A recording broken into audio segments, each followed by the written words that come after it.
Cool. So you were mentioning some specifics, some things we can discuss on, and that's really what I want to have you here to talk about. Just some ideas. Not everything's applicable to everyone, obviously, but just Sure. if one of these things helps you, then hopefully it'll be worth the listen, and maybe you get lucky and everything helps you. But what are some thoughts you have? We'll kind of go down. You were kind enough to share a list before the show, so I was able to see these. But let's kind of go down, one by one. The first one you had here was consolidating, less than container load stuff into full container loads.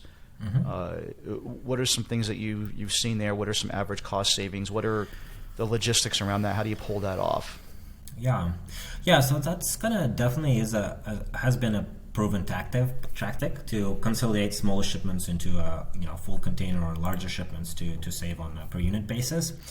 But I just want to say that it just has never been more cost effective than today, right? So we are doing it for a few clients of ours, and essentially, on per consolidation, we are able to save about $10,000 to $15,000, like just per container, right? So if you depending on your volume, it can cause kind of tremendous savings, and kind of just to look at the savings in perspective actually of eventually selling your business, right? And how much can this savings affect your business value like 12 months from now, right? So again, like if you're able to save, let's say, figure out the way to save even like $1,000 like per month, you multiply it by 12 and then multiply it by the multiple, and eventually, if you're able to do it fluently and do it regularly, just running your supply chain effectively, then just like saving like $1,000 results in like about $50K of added business value like next year. Yep, 100%. Plus all the money you make along the way for the next 12 months, right? So it's no $12K in your pocket. Yep.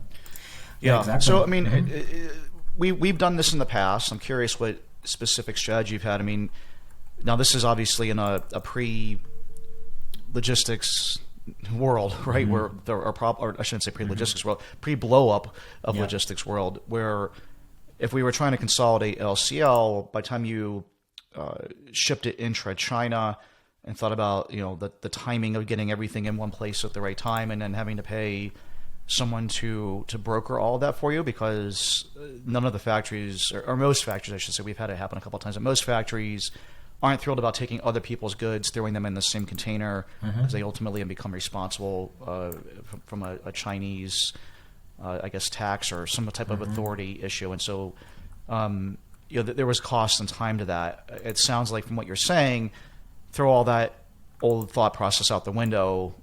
When you're talking about the cost of containers and everything now, this cost that you might incur is minimal compared to the difference in shipping cost.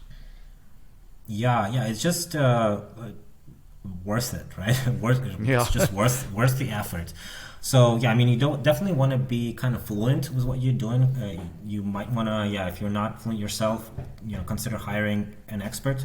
But essentially, some things that you want to consider is just generally look at working with China-based forwarders, right? Or if you're working with like a U.S.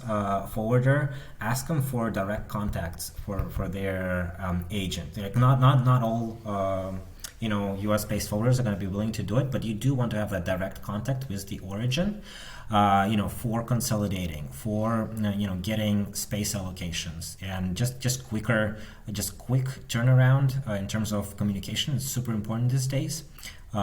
For the latter reason. So essentially, we start talking specifically about consolidating, right? So that is happening at the origin, right? So you want to have someone kind of on it and within your close reach that's managing the consolidation, the shipping, receiving of the cargo, the documents, all that. So you want to have that, again, that direct contact. And then, just to cover.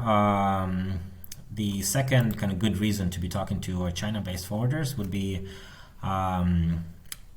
just getting space allocations, because space is an issue on its own today, and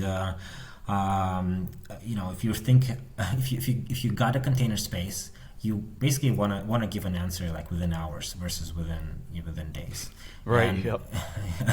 and that kind of turnaround, and the kind of communication flow between U.S. and China can delay it by a day, and then you kind of lost the container, and that may mean that you are waiting for the next vessel and that you're out of stock. So, super important.